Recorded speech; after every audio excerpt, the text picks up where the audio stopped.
Category 16 Monsoon here, and welcome to my last to first challenge around Austria. We're going to be driving as the F1 meme lord himself, Lando Norris, and seeing how we do. Now, you might be thinking, surely the next one was the French Grand Prix. Yes, it was. Why aren't you doing it? Because the AI are stupidly overpowered there. Are you a pussycat? Shut up. Qualifying here in Austria, Lando Norris roaring down the start, finish straight. McLaren as a team looking very potent round here as Norris, that's not the way to take turn one at all. Oh dear! Good grief. Lando Norris out of qualifying. It really is broken, but it was entirely his fault. The grid looks like this, and I'm not even going to comment on top two. Carlos Sainz only 10th though, behind the Renault and the Haas and the Racing Point. So, maybe not pulling his weight too much, who knows? However, Norris is going to have a job to do, starting from plumb last on the grid tomorrow. Okay, be wary of the cars ahead braking suddenly into one. We could ruin our race if we hit them. Good luck. Lights out and away we go for the last first challenge in Austria, but probably not last to first challenge because we're in a car. However, the McLaren is relatively decent, so I'm an optimist. And we have a redemption arc to do from our shocking career mode episode that we had. So we're just going to go round the outside of Kubica to start our crusade of the Austrian hills.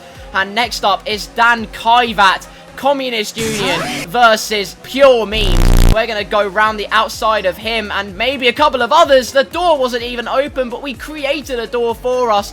Russell is getting a bit argy-bargy trying to push us, but he uses that straight line speed of the Mercedes power unit to pull ahead, and we are not very happy. We are going to use that fueled rage to go around the outside of not just him, but Pierre Snail Gasly as well.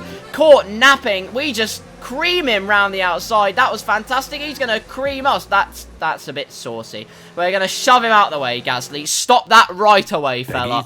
But a hectic start here in the Austrian valleys. The hills aren't just alive with the sound of music, but the sound of Lando Norris's McLaren roaring through the pack. And next up is Roman Grosjean through Sector 3 here. The car looking very, very planted, which is excellent. Grosjean looking very tired and slow indeed. He's got elephant ballast on his car, and we are light as a feather as we go straight past him. Onto lap 2 we go, and that is P14. Already pretty excellent, and the action doesn't stop there here in Austria, because we're going to slipstream Kimi Raikkonen. However, there are a gaggle of cars fighting ahead of him, my teammate included. There's a Renault in there as well, and Lance Stroll. And we know how good he is. Oh, switchback McGee on Kimi Raikkonen. That is excellent. Mwah! Call me a fillet steak, because we have well and truly done him there. And we're going to keep that position. Yes, we are indeed using second gear for a bit more bite into that corner, but a bit too much bite. We slide about. However, no further consequences for that. We remained in P13. Unlucky for some, but we've remained on the back of Lance Stroll very, very well. And he's using his Mercedes power unit to good effect, overtaking Hulkenberg. We get Hulkenberg. Oh, what's this? Brilliant slingshot on Lance Stroll.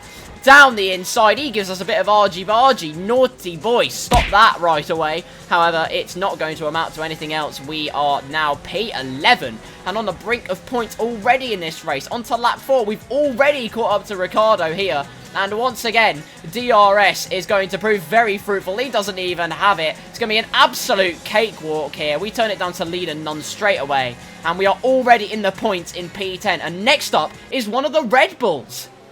Yes, Alexander Albon having a bit of a shocker here. Carlos Sainz caught up to them mega quick.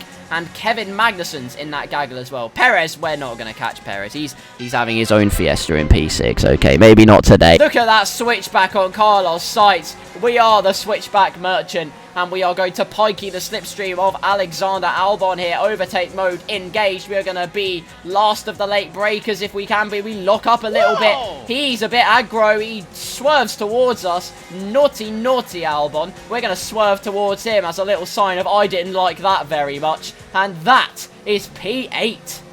And the good news keeps on getting better because on to lap 7 now because nothing happened on lap 6. I don't know what more you want me to say about that, lads. But I've got a lot to say now because we have DRS on Kevin Magnussen. We've broken away from Albon as well, which is pretty damn excellent in the McLaren. Breaking into the hairpin, and we know we have insane traction off this corner. Magnussen still gets that earlier acceleration, of course, however, with no DRS. And with us, with ERS McGee wide open, we are going to absolutely rocket past him like there is no tomorrow, or maybe not. He's aggro like a Kevin Magnussen normally is, but we sling the ERS up into hot lap once again to the inside of this left-hander, and that is going to be P7, pending he doesn't switch back us. No, he doesn't. Excellent bit of work from us, and we carry on as normal. But at the end of the lap, Lance Stroll retired from the race. No one cares. Lap 8 was so interesting, I forgot to record it, and here we are halfway through lap 9. We are going to come into the pits at the end of this lap. Onto the medium tyres, get a nice undercut, and hopefully start our crusade towards P6. So let's get to that right about end of lap 10 onto lap 11, and there are a gaggle of cars in the pit lane, and we are going to just go straight past them. Absolutely beautiful stuff right there. And we continue our crusade. Perez, however, is miles ahead still. Look at him. I've been humiliated, but we're going to have to do an absolute job to try and catch him. But more cars once again in the pit lane. Albon might have got some more pace, however, not to be. We are clean past him, and we maintain our P7 for now. And so it shall stay that way, because we have genuine pace here. But Perez, just under 4 seconds ahead now, has humiliated us. It seems like we're not going to be able to catch the tortilla. It's a shocker. However, there's always a light at the end of the tunnel. And sure enough, I got that light. Gap to car in front is 3.8 seconds. Okay, some information on Perez. They're slowing down. It seems like there's some kind of problem with their car. Oh, yes!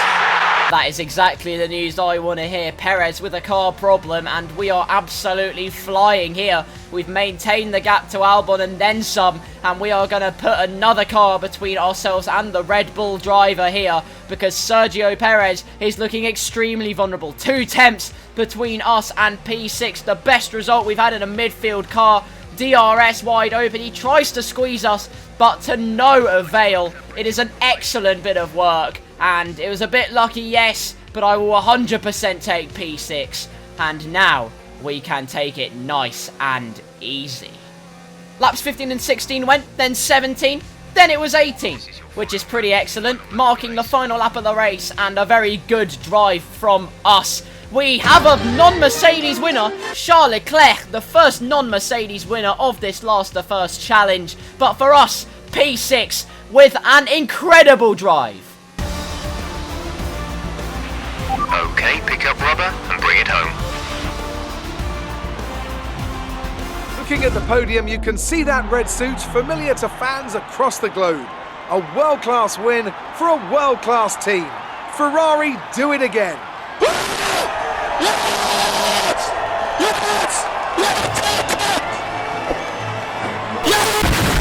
Yes, the podium was dominated by Mercedes. However, it is Charles Leclerc that takes the top spot. And I am absolutely relieved, because finally I don't have to get cross at another Mercedes win. That is quite excellent. Speaking of excellent, P6 for us, absolutely fantastic. And we had genuine pace. We were fastest out of the midfield, apart from Perez, because, you know, f***ing overpowered slipstream, thanks. But that doesn't matter. What matters is that we did an absolute job. We were opportunistic, we were freaking quick. That was poetry. Get in there, Lewis. And we had a lot of fun while doing it, which is excellent. And thank God I skipped out on France for this, because France would have been an absolute butchering. So we can hold our head up high. An incredible result in the midfield car. P6 for Lando Norris and a very happy McLaren team. With that, thank you all for watching my last to first attempt round Austria, and possibly the last one I'll do on F1 2019. It was actually a very good run, so I'm not too fussed. But we will get the dub in F1 2020, I have no doubt. If you did enjoy, slap like, smash subscribe, and hit that notification bell, because that way you don't miss a single one of my uploads, and I would be extremely grateful if you could do all of that. I also have some social medias you should go and follow. Let's list them, because it's been a while since I've done that. Twitter, Instagram, Reddit, Discord, and Twitch. All in the description. Do go and check them out. If you follow them all, you could win yourself a free Subaru Impreza. Holy shit, that voice crack was awful. Until the next video, whatever that video may be, once again, thank you all ever so much for watching. Stay safe, and I will see you very soon.